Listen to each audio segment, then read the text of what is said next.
سب ماؤں کی طرح میری والدہ کو بھی عارف بھیا کی شادی کا بڑا ارمان تھا۔ وہ انجینئرنگ کے بعد ایک اچھی کمپنی میں ملازمت کر رہے تھے۔ اماں کا خیال تھا کہ یہی وقت ہے گھر میں بہو لانے کا کہ وہ بھائی سے شادی کا ذکر کر دیں، اور جب وہ ذکر کرتیں تو عارف بھیا ٹال مٹول سے کام لینے لگتے۔ دراصل وہ اپنی پسند کی لڑکی سے شادی کرنا چاہتے تھے، اور ابھی تک ان کی نظروں کے سامنے ایسی لڑکی نہیں آئی تھی جو انہیں پسند آ جاتی۔ ایک دن ہمارے ایک رشتہ دار ملنے آئے۔ آنے والے مہمانوں میں فیصل صاحب کی بیگم کے ساتھ ان کی بیٹی صفیہ بھی تھی۔ خدا کی قدرت کہ یہ لڑکی پہلی نظر میں میرے بھائی کو بھا گئی۔ اتفاق سے وہ امی اور ہم بہنوں کو بھی پسند آئی۔ اماں نے اس کی ماں سے باتوں باتوں میں ذکر کیا کہ وہ اپنے بیٹے کے لیے کسی اچھے اور شریف گھرانے کا رشتہ ڈھونڈ رہی ہیں۔ آنٹی ربیہ یہ سن کر خوش ہو گئیں اور کہنے لگیں، تمہارا بیٹا تو لاکھوں میں ایک ہے، اتنا اچھا اور قابل لڑکا چراغ لے کر ڈھونڈو تو نہیں ملے گا، اس کے لیے لڑکیوں کی کیا کمی ہے۔ پھر کہنے لگیں، کسی سے کیوں، تم ہی سے کیوں نہ کہوں، تمہاری صوفیہ بھی تو چندے آفتاب چندے مہتاب ہے، جب اللہ جوڑی بنانا چاہے تو ایسے ہی منٹوں میں بن جاتی ہے۔ یہاں بھی ایسا ہی معاملہ ہوا اور فوراً رشتہ طے ہو گیا۔ یہ کوئی غیر نہیں تھے، دیکھے بھالے قریبی رشتہ دار تھے۔ صوفیہ کی ماں امی کی ماموزاد اور ان کے شوہر ابا کے رشتہ دار تھے۔ اماں اس لیے بھی خوش تھیں کہ لڑکی کو ان کے بیٹے نے خود پسند کیا تھا۔ تبھی منگنی کی تاریخ رکھ لی گئی۔ صوفیہ ماشاءاللہ بہت خوبصورت تھی، من موہنی اور معصوم سی صورت والی۔ اس کے سب انداز دلکش اور دل کو لبھانے والے تھے۔ عارف بھائی کو تو ایک نظر میں پسند آ گئی۔ انہوں نے دل میں فیصلہ کر لیا کہ شادی اسی سے کریں گے، اور والدہ کو بھی بتا دیا۔ وہ لوگ واقعی خوش قسمت ہوتے ہیں جن کی مراد پل بھر میں پوری ہو جائے۔ اس لحاظ سے عارف بھائی بھی خوش قسمت تھے، مگر یہ ان کی نادانی تھی کہ آگے چل کر سچے موتیوں بھرے تھال کو ٹھوکر مار دی۔ منگنی کی رسم کے لیے بات ہو رہی تھی، مگر بھائی نے منگنی میں وقت ضائع کرنے کو بہتر نہ جانا اور امی سے بولے، اماں کیا پتا مجھے سعودی عرب جانا پڑ جائے، کمپنی والوں کا ایسا ہی ارادہ ہے، لہٰذا آپ وقت ضائع نہ کریں اور جلد میرے سر پر سہرا دیکھنے کا ارمان پورا کر لیں۔ تبھی اماں نے منگنی کی بجائے شادی کی تاریخ مانگ لی۔ وہ لوگ بھی شاید منگنی کے اخراجات سے بچنا چاہتے تھے۔ یوں ایک ماہ بعد صوفیہ میری بھابھی بن کر ہمارے گھر آ گئی۔ وہ واقعی اچھی لڑکی تھی۔ میرا بھائی اسے شادی کر کے بہت خوش تھا۔ صوفیہ نے انہیں ایسی قدر و عزت اور اتنا پیار دیا کہ شاید ہی کسی خوش قسمت کو ایسا پیار نصیب ہوا ہو۔ شادی کے 8 دن بعد دونوں ہنی مون منانے چلے گئے۔ اس طرح گھوم پھر کر 15 دن بعد گھر پہنچے۔ اسی شام بھائی صوفیہ کو لے کر اس کے میکے والوں سے ملانے گئے۔ تبھی ان کی سالی نے بتایا کہ عارف بھائی، ہماری امی نے شادی دفتر کھولا ہے، وہ کسی کے گھر اس سلسلے میں اپنی ملنے والی لڑکی کو دکھانے گئی ہوئی ہیں۔ یہ سن کر بھائی سوچ میں پڑ گئے کہ اللہ تعالیٰ نے ہماری ساس کو کیا نہیں دیا، پھر انہیں ایسا کاروبار کھولنے کی کیا ضرورت پڑ گئی۔ اگر یہ سماجی خدمت کرنی ہی تھی تو خاموشی سے بلا معاوضہ کی جا سکتی تھی، شادی دفتر کھول کر تشہیر کی کیا ضرورت تھی۔ اس بات پر بھائی کو غصہ آ گیا اور وہ جذباتی ہو گئے۔ ابھی وہ اس کیفیت میں بیٹھے ہوئے تھے کہ ساس صاحبہ تشریف لے آئیں۔ بیٹی اور داماد کو گھر میں دیکھ کر خوش ہو گئیں، مگر عارف بھائی کا موڈ آف ہو چکا تھا۔ ساس نے پوچھا، کیا بات ہے عارف، کیوں اس طرح منہ لٹکائے بیٹھے ہو؟ ان کا یہ کہنا تھا کہ بھائی نے ساس اور سالی کو برا بھلا کہنا شروع کر دیا۔ بولے، آپ عزت دار ہو کر دوسروں کے دروازے پر بھٹکتی ہیں، کیا گھر میں عزت سے بیٹھنا آپ کے لیے مشکل ہے؟ سب کچھ تو ہے اللہ کا دیا آپ کے پاس، چند ٹکوں کے لیے دوسروں کے ہمراہ پھرنا کیا آپ کو اچھا لگتا ہے؟ اس میں کون سی شان بڑھتی ہے کہ آپ نے شادی دفتر کھول لیا ہے؟ الغرض جو ان کے منہ میں آیا کہہ دیا، حالانکہ انہیں کوئی حق نہیں تھا کہ وہ اس طرح اپنی ساس کے ذاتی معاملات میں مداخلت کریں۔ انہیں تو اپنی بیوی سے غرض ہونی چاہیے تھی۔ داماد کی طرف سے ان سب اعتراضات کے اظہار پر آنٹی کو غصہ آ گیا اور انہوں نے میری والدہ صاحبہ کو بلا کر خوب سنائی۔ کہنے لگی، عارف کو ہمارے معاملات میں اپنی رائے، اپنی پسند کو مسلط کرنے سے قبل سوچنا چاہیے تھا، اول تو اسے دخل اندازی ہی نہیں کرنی چاہیے تھی۔ اس پر امی نے جواب دیا، عارف آپ کا بیٹا ہے اور بیٹے کو حق ہوتا ہے کہ وہ گھریلو معاملات میں اپنی رائے اور پسند اور ناپسند کا اظہار کرے۔ وہ تو یہ کہہ کر واپس آ گئی، مگر گھر آ کر بھائی کو بہت ڈانٹا کہ تم کون ہوتے ہو ان لوگوں پر اعتراض کرنے والے۔ شادی کو 8 دن بھی نہیں ہوئے اور ناچاکیاں شروع ہو گئیں۔ خبردار آئندہ ایسی حرکت نہ کرنا۔ عارف نے اماں جان سے معذرت کی اور وعدہ کیا کہ آئندہ ایسا نہ ہوگا۔ بات آئی گئی ہو گئی، لیکن دلوں میں شاید گرا پڑ گئی تھی۔ پھر وہ دن بھی آ گیا جب عارف بھائی کو سعودی عرب میں ایک کمپنی میں کانٹریکٹ مل گیا۔ وہ منظر مجھے اب بھی یاد ہے جب وہ اپنی پیاری بیوی سے جدا ہو رہے تھے۔ نہ چاہتے ہوئے بھی جانا پڑا تھا اور صوفیہ ان کی جدائی کے خیال سے ہچکیاں لے رہی تھی۔ نئی شادی تھی اور زندگی کے ان خوبصورت دنوں کو مجبوری کی بھین چڑھنا پڑ گیا۔ عارف بھائی کے فون آتے وہ صوفیہ سے کہتے کہ یہاں نہ دن کو چین ہے نہ رات کو قرار، ہر وقت تمہارا خیال رہتا ہے، تمہاری محبت مجھ پر چھائی رہتی ہے، دل کرتا ہے کہ ابھی اڑ کر تمہارے پاس پہنچ جاؤں۔ فیملی ویزے کا بندوبست بھی مشکل ہے ورنہ تم کو اپنے پاس بلا لیتا۔ ان کو گئے بامشکل 3 ماہ ہوئے تھے کہ ایک دن صوفیہ نے اپنے میکے سے بھائی کو فون کیا۔ وہ اس وقت آفس میں نہیں تھے بلکہ فیلڈ پر گئے ہوئے تھے۔ ان کا باس آفس میں بیٹھا تھا۔ اس نے فون ریسیو کیا۔ جب بھائی دفتر لوٹے تو ان کو بتایا کہ پاکستان سے تمہاری بیوی کا فون آیا تھا۔ یہ سن کر بھائی عارف کو افسوس ہوا کہ میں آفس سے باہر کیوں گیا، اور انہوں نے باس سے جھوٹ بولا کہ بیوی کا فون دوبارہ آیا ہے، کچھ ایمرجنسی ہے، میں 1 ہفتے کے لیے گھر جانا چاہتا ہوں۔ وہ عربی افسر دل کا اچھا تھا، اس نے ٹکٹ اور چھٹی کا معاملہ حل کر دیا۔ اس طرح دوسرے ہی روز عارف بھائی گھر پہنچ گئے۔ ہم سب ان کی اچانک آمد سے حیران تھے۔ ہمیں لگا کہ شاید وہ ملازمت چھوڑ کر آ گئے ہیں، مگر انہوں نے بتایا کہ ایسی کوئی بات نہیں ہے، بس 1 ہفتے کی چھٹی لے کر آیا ہوں، آپ لوگ پریشان نہ ہوں۔ اچانک بھائی کے آ جانے سے صوفیہ بھابھی بہت خوش ہوئیں۔ ان کو بھائی کی صورت دیکھ کر قرار آ گیا۔ 1 ہفتہ پل بھر میں گزر گیا۔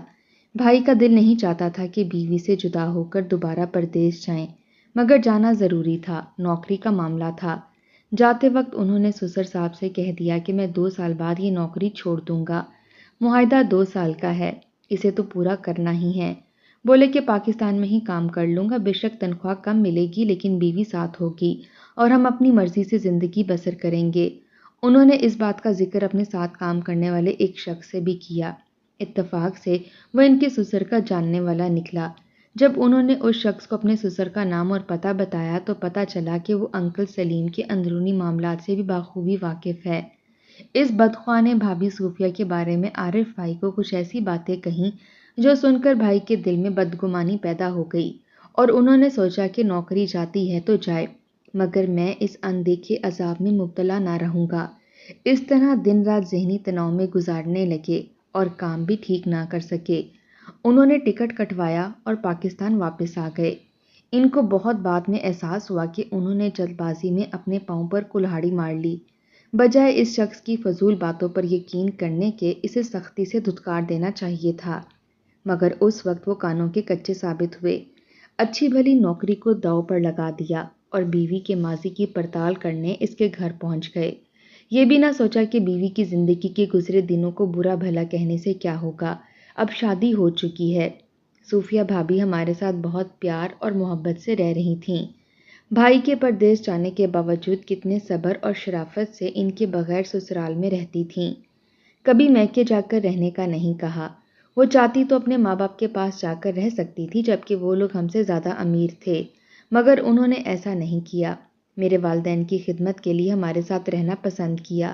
وہ شوہر کا مان رکھے ہوئے تھیں، ان کی اجازت کے بغیر کہیں آتی جاتی نہیں تھیں۔ کسی بیاتہ عورت کی اس سے زیادہ اچھائی اور کیا ہوگی۔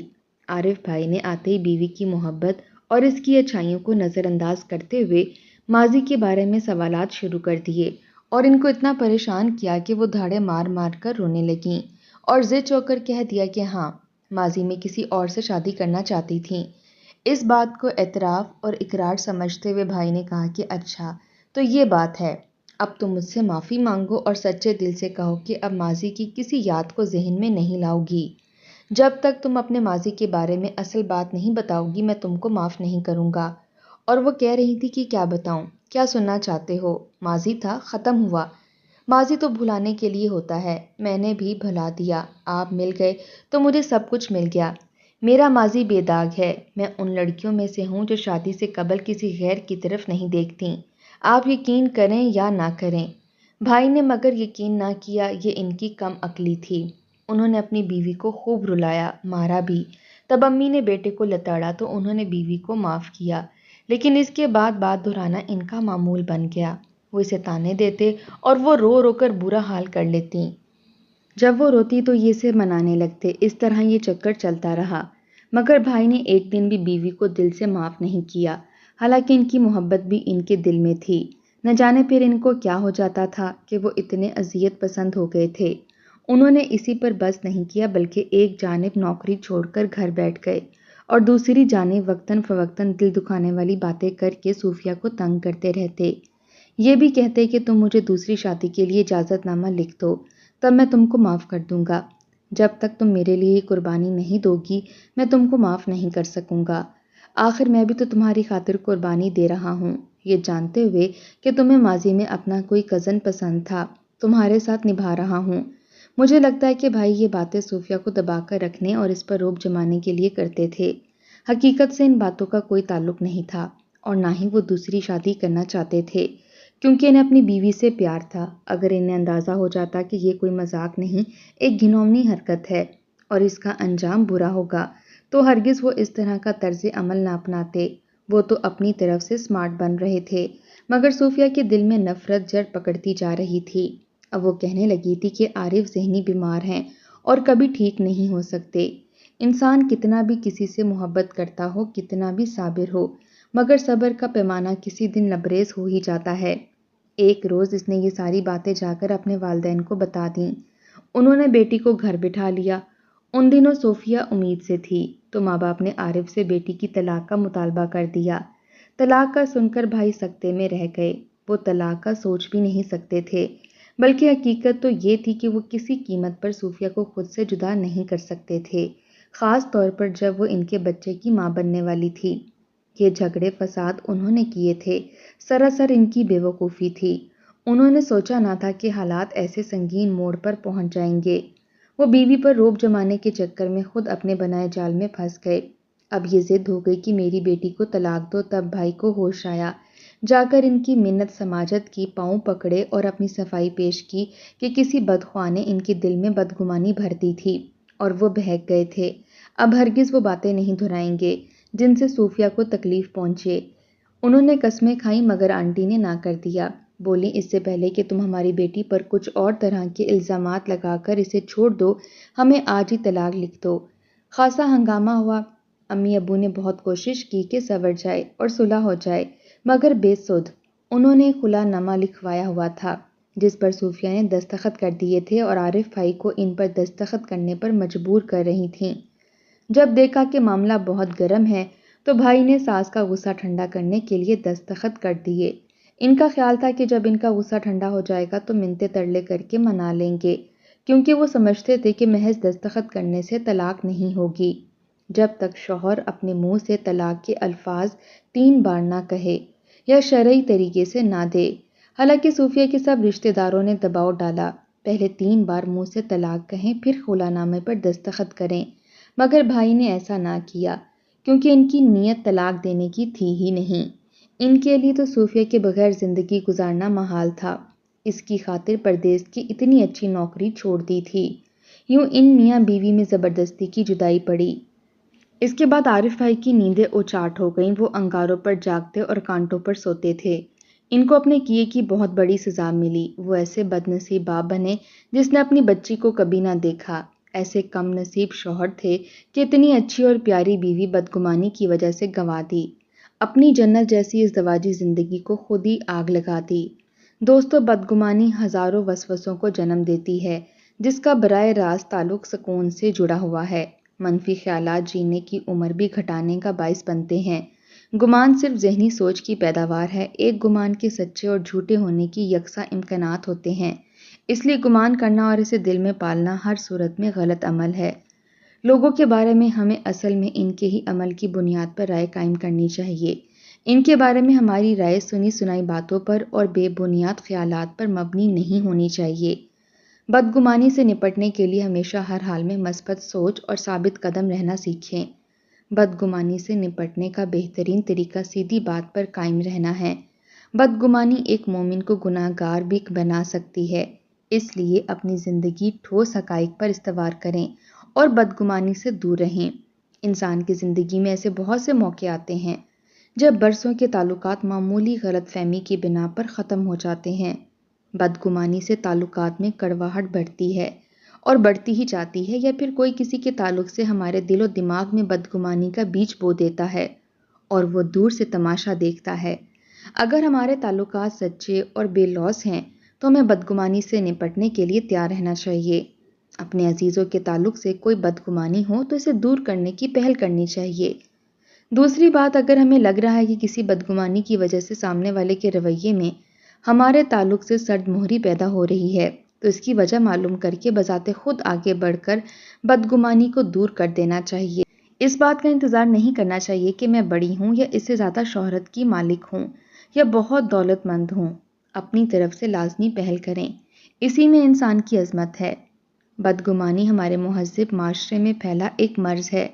دراصل یہ ذہنی انتشار کا نتیجہ ہے جس میں مبتلا افراد خود تو پریشان اور بے چین رہتے ہی ہیں، ساتھ ہی دوسروں کا جینا بھی دوبھر کر دیتے ہیں۔ ایسے افراد کبھی کسی بات سے مطمئن نہیں رہتے، انہیں ہر اچھی چیز میں نقص اور صحیح بات میں برائی نظر آتی ہے۔ ان کا نظریہ بھی اوروں سے جدا ہوتا ہے، وہ خیر میں شر کا پہلو نکال لیتے ہیں۔ انسان کہتا کچھ ہے اور سامنے والا سمجھتا کچھ ہے، جس سے فاصلے پیدا ہوتے ہیں، ناچاکیاں بڑھتی ہیں اور یوں بدگمانیاں پیدا ہوتی ہیں۔ بدگمانیوں سے نپٹنے کے لیے ضروری ہے کہ بروقت معاملات صاف کر لیے جائیں۔ آپس میں تبادلہ خیال کرنے سے ذہنوں کے بند دریچے کھلتے ہیں۔ یاد رہیں کہ ایک چھت کے نیچے رشتوں کے درمیان حائل دیوار گر جاتی ہے۔ بدگمانی کو دور کیا جا سکتا ہے، اس سے آپس میں محبت بڑھتی ہے اور ساتھ ہی بھروسہ بھی قائم ہوتا ہے۔ بدگمانی سے دلوں میں دراڑ پڑ جاتی ہے، رشتوں میں تلخیاں پیدا ہو جاتی ہیں اور کسی بھی معاملے میں خیالات کی دنیا میں غوطے لگاتے لگاتے رائی کا پہاڑ بن جاتا ہے۔ ہر شخص دشمن لگتا ہے۔ بدگمانی سے بچنے کا بہترین یہ ہے کہ زیادہ گفتگو سے پرہیز کیا جائے۔ سنی سنائی باتوں سے بدگمانی پیدا ہونے کا زیادہ امکان ہوتا ہے۔